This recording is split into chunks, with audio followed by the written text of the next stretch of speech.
Ito kasi yung ano, yung ruta ng ano, yung libreng sakay ng bus ng ano, ng Quezon City. Oh! So, ito yun, kaya Kailangan laging clear talaga to, no? talaga to. Oh. Saka, paano natin pati yung mga ano? Kaya natin yung mga ulit.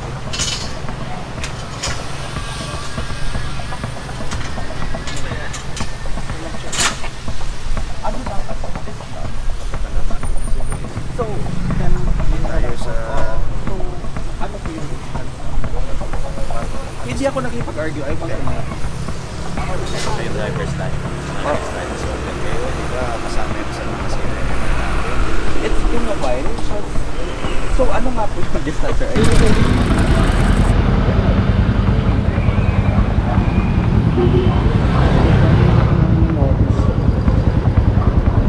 Galing na ito, parang jeep.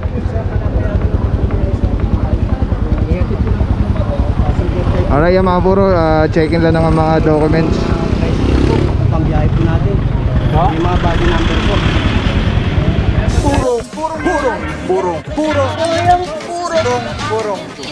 Purong pagmamahal. Alright mga puro, may napara tayong ganda. Parang jeep yung ano, yung tricycle.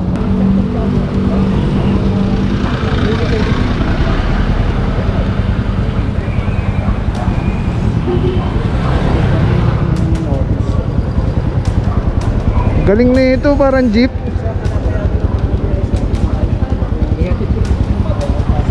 Alright mga puro, check-in lang ng mga documents. Pambiyahe po natin. Yung mga body number po.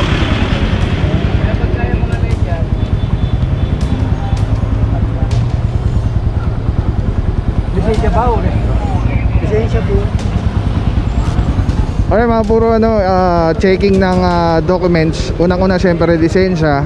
Pero sa nakikita natin walang body number tong tricycle. So most probably subject pa rin pound po ito. So magpo-fall siya into colorum.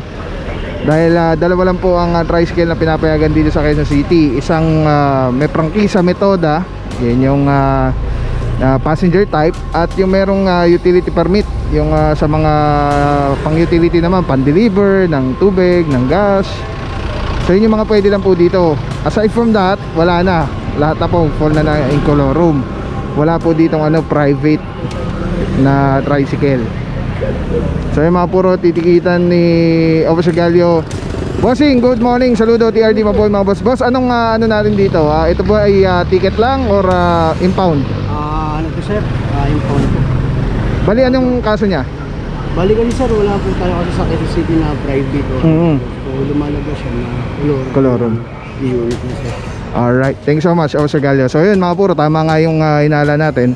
So diretso po nito, Manila Seedling na po. Ang ganda, ang galing na ito. Oh, parang jeep.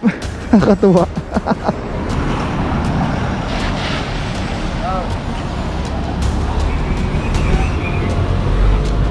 Subject pa rin po mga puro, iwanan siya ng notice of impoundment. Tapos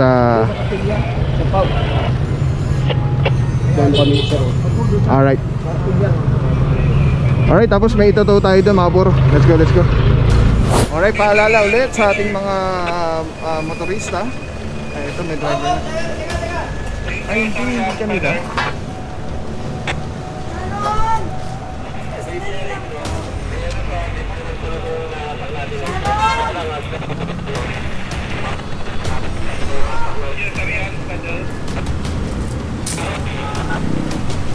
Ay mga puro, may kinatok si Kuya Guard dito sa baba. Pero mukhang hindi kanila yung sakyan. Nasa taas pa yata. Hinay na po ito. Diretso Tamana Marikina. Nandito po tayo ngayon sa Road 33.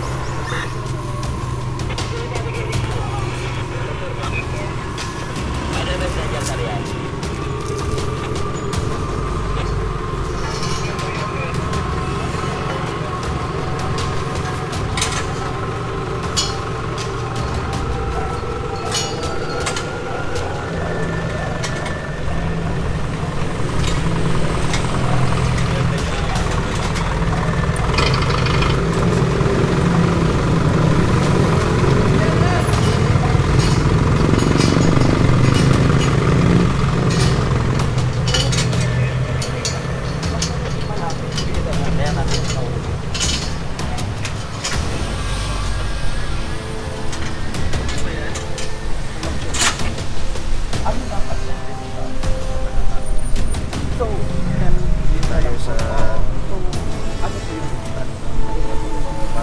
hindi ako nakipag-argue. I want to know. Gusto ko yung driver's license. Driver's license. So, kayo, di ba, kasama yung sa mga It's been a while. So ano nga po yung distance, sir? I just want to... At least 6 And- meters away po from the border. Magkano po yung ano? And paano ko Yung siya sa i-claim? billing na lang po, sa magagaling po yan dun sa impounding ng MMDA. Kailan ko po siya makiklaim? Depende po sa inyo kung kailan po ninyo siya tutubusin. Kahit mamaya po, pwede po ninyo siya tutubusin kung meron ako kayo. Pero meron bang pricing na gano'n? Kasi baka kailangan ko maghiram ng pera. Ano po? Anong yung usual pricing na? Sila po kasi depende po yan sa layo ng paghihilaan saka ng bigat. Ibigyan kayo ng notice po ng towing company na ito kung saan po ninyo i-claim o babayaran yung sasakyan na nato po. Okay. Meron din pong instruction na po doon. Okay. Alright mga puro, may naabutan tayo dito. Parang meron silang ano dito, may guhit na parang hindi natin alam kung X ba to o ano. Dapat 6 meters away from the corner, hindi po sila nakapark. Dahil bawal po iyan. Diretso na po ito, Tumana Marikina.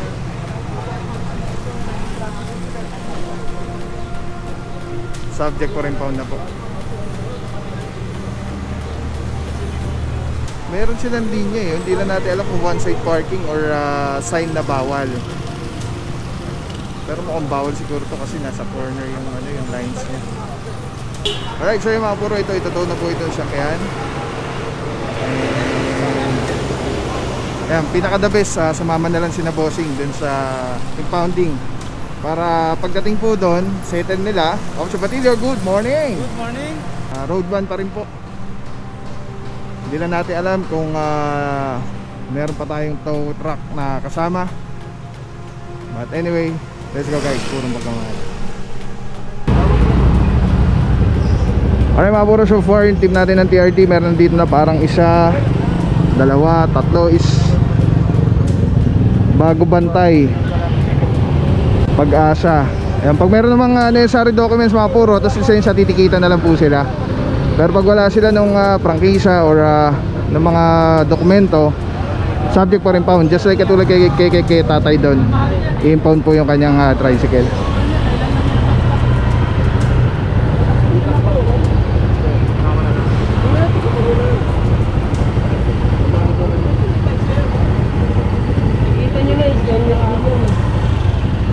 Alright, diretso pa tayo mga puro. Let's go, let's go. Alright mga puro, so far ito na itsura ng Road 1. Yan, meron dito bago, kararating lang yata nito. Pero paalisin nyo na po yan, baka mabalikan po kayo, matikitan po kayo. Dito wala na, nataw na yung sakyan, yung sa corner din. And then dito malinis na, maluwag. Ayun, yung nakita natin kanina na SUV na nakabangketa mga puro, ito mukhang hinihila na. Kanina pa po rin ito. Kanina pa natin napasadahan ito. Ayan, ito na siya. Isang Trailblazer na Chevrolet.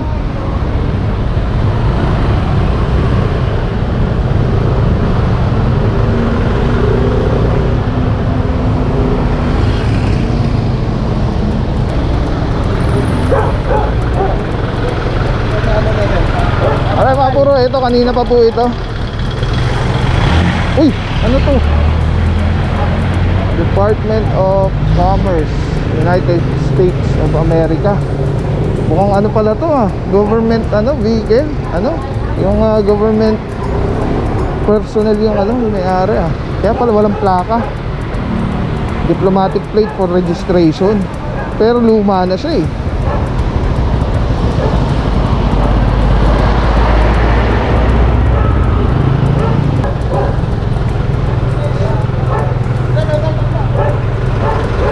yun na pala yung driver mga puro, sasama na.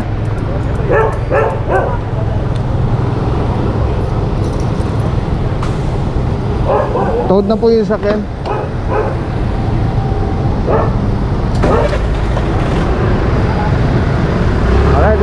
pa po tayo.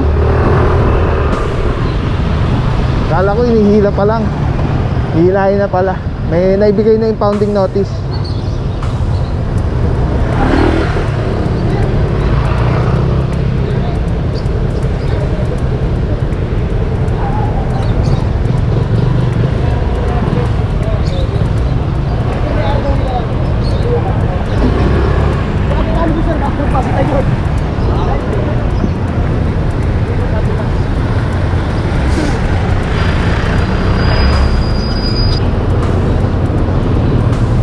Alright, ito mga puro nahila kanina na Toyota.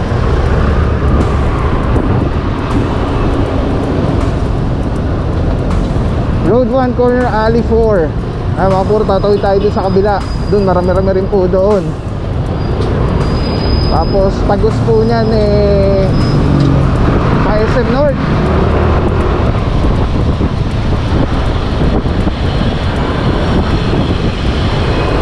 Let's go guys. Alright mga puro road 1 sa kabilang side. Nakaraan nandito tayo, may nakuha tayong mga van. Sana ngayon ay natuto na mga kababayan natin dito.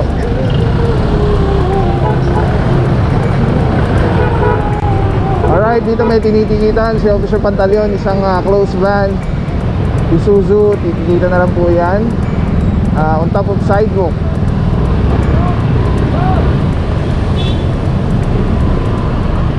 And then dito naman ay may tow truck pa po tayong kasama. Eto mo, may inuurasan pala. Naku, balagbag pa yung pagkakapark na to. Eto, sama na dito sa Alvario. Diyan na yung driver, titikita na lang po yan ni Officer Alvario. And then dito naman meron tayong naabutan sa bangketa na isang motorsiklo.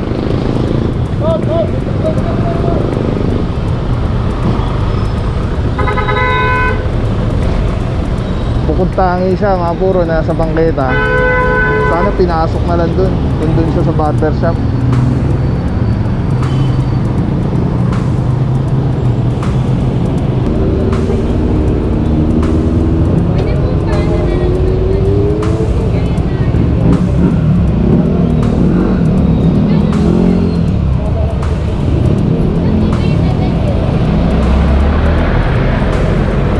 Puro subject ko rin pound na po. Mukhang kilala yata ni madam yung may-ari. Sa kanya na lang ibibigay yung impounding notice.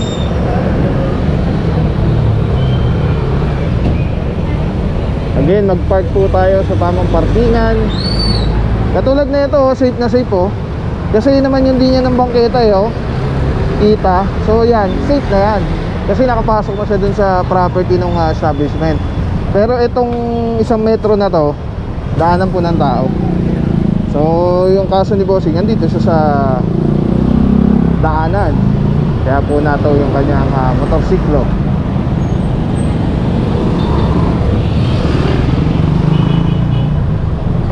Yung ibang team po natin is nag-advance na. Ayun, sinasampa na po yung motorsiklo. Tapos may dadaanan tayo doon, dalawa. Ano na rin po yun, towed po yun, yung dalawa na yun. Yung isang Department of Commerce ba yun? United States, diplomatic nakalagay. Towed din po yun.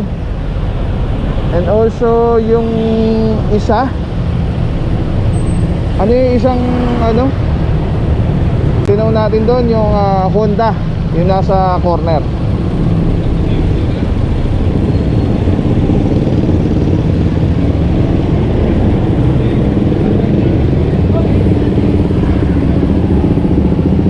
Abangan din natin ang TRD mga puro namamara pa rin ng mga tricycle ng mga possible na koloro. Puro may natikitan dito isang truck loader. And then dito naman may driver din, ticket na lang, isang Honda Civic. Ganda ng kulay, purple.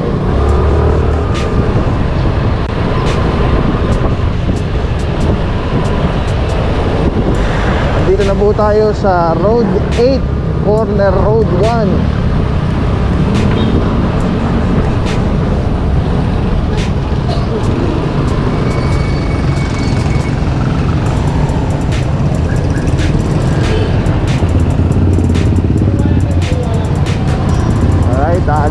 si Bossing.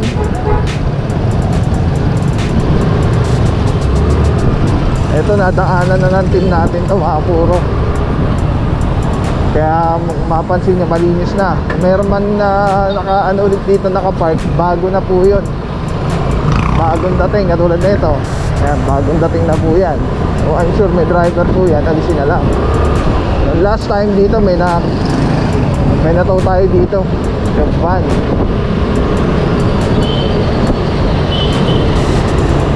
So good job, malinis na. Or hindi natin alam kasi ano kasi dumaan na yung team dito. Ayan, nagbibideo si ate So mukhang may mga nahihila na dito.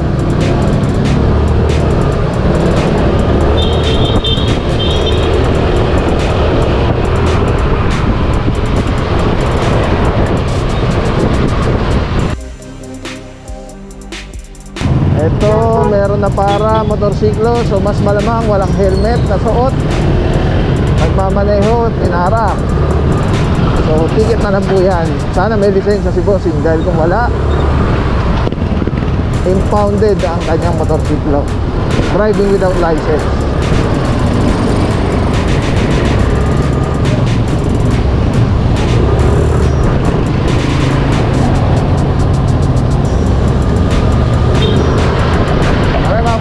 Sa likod na to ng ng SM North. Pag nare-diretso po natin yan, SM na yan, ayan. Andito na tayo sa galing tayo Road 8.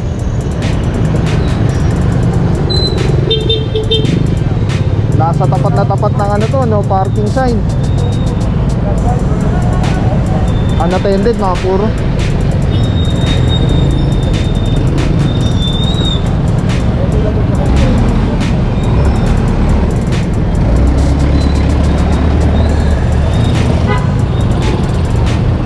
Puro no parking.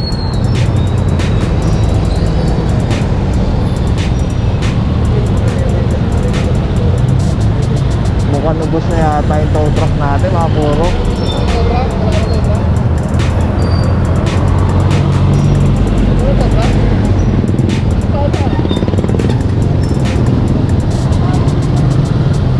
Alright, wala na daw yata, boss. Ayun, may driver, tikita na lang po ito.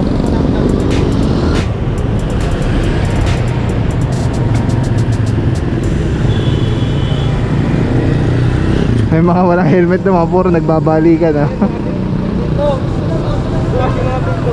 Ayan yung driver, mga puro, papatiket na lang po ito. Patiket na lang, ma'am, kaysa mataw.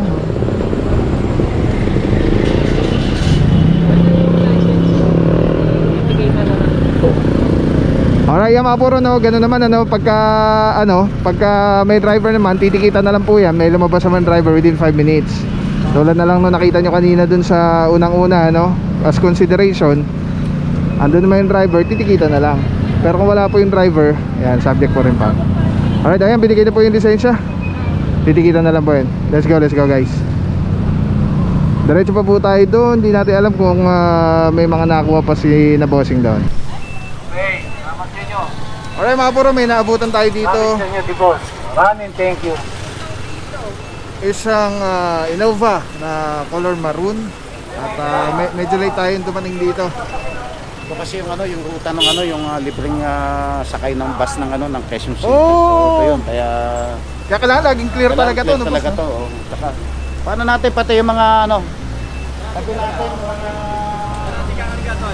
alright mga puro, may driver naman. Ang nagmamaneho po niyan sa yung towing personnel. Tapos kasama na lang yung driver ayun, nasa passenger seat. So diretso po niyan Tumana Marikina, Santo Niño Street po. Ito SM na po yan pag dumiretso po tayo dyan. Ito pala yung ruta ng ng QC City Bus, yung libreng sakay. Kaya dapat ito laging cleared yung area.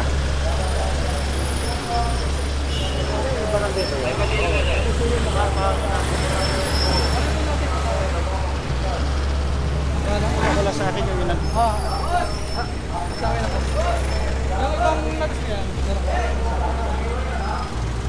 Tapos mga puro, ito as per Officer Francisco, pinaratanggal natin yung mga parang reserve parking na ganyan. Actually, hindi natin alam kung for reserve parking yan or para hindi maparkingan. Kaya lang, bawal din po kasi. Kailangan tanggalin. Ano po yan, sir? Hoy, yung mga gulong dyan, yung mga nakaampayang na sidewalk, tanggalin natin dyan. Kay? Doray. Okay, Consul Doray kayo. Hindi kayo sa barangay. Hindi pwede yung manawagan, bakit po? Hindi, papakasuyo ko sana, tanggalin natin yung ano. Okay. Wala dito yung barangay. Huwag nyo nang i-ano kasi. Hindi. Parang dito. Huwag nyo nang i-ano kasi doon sa barangay na lang. Okay, pakitanggal yung mga gulong na lang niya, mga kaibigan. Mga mare, pakitanggalan yung mga gulong niyan para ika nga madaanan naman ng mga sakyan, no? Sama. Okay. Okay, yung mga puro tanggal na po natin yung ano. Pakitanggal na yung mga gulong na yan. Ayun, Yung kalito ayun. mo, tagay mo yung kalito mo. Yung ruta na ito, ng QC City Bus. Ayan, lalo na kanina kantong-kanto, kaya hirap pumeka. Nagkukos po ng traffic. Ito, okay na po ulit na area. Pinatatanggal natin yung ano, yung mga gulong-gulong. 7-Eleven lang. 7-Eleven lang.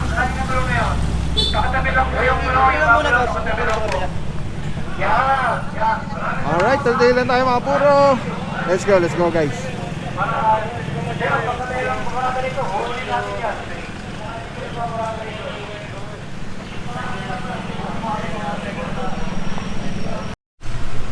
Alright, again mga puro, sama natin ang TTMD, Officer Francisco IC, together with MMDA Seated 1, Officer Guillomas. Saludo mga boss. Eh mga puro, tinanggal na po yung mga gulong. Sabi ni nanay, may magpa-park pa rin daw. Kaya pala nilagay yan para wala mag-park. Maganda yung intensyon. Kaya lang, I think sana mapanood to ng barangay. Yung barangay dapat ang kasi hindi rin po pwede na maglagay ng mga ganyang may mga obstruction. So sa barangay dapat kailangan ano. Meron po kasi tayong mga barangay BPSO na meron silang ano meron silang panikit. So dapat sila na nanikit dito. Clear na yung area. Tapos dito pinaurong na rin ni Officer Francisco yung mga halaman na sobrang occupied na yung buong sidewalk. Yan, inurong na lang. Cooperating naman yung mga tao dito. Pero ito yung pinaka-concern natin, yung kalsada. Kasi nga, daan to ng ano ng Kansas City Bus. Kaya kailangan lagi pong cleared yung area. Ang bigat niyan, boss!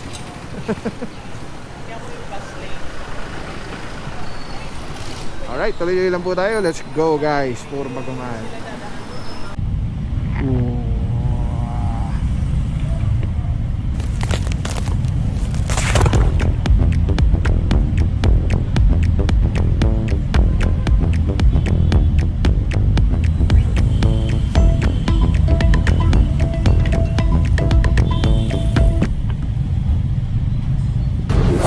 So walang papapaw. So thank you so much sa walang sawang support, tiwala. Wala akong masabi kundi thank you so much. Thank you sa Panginoon at ingat kayo palagi. Again, kung wala akong papapaw. So thank you so much.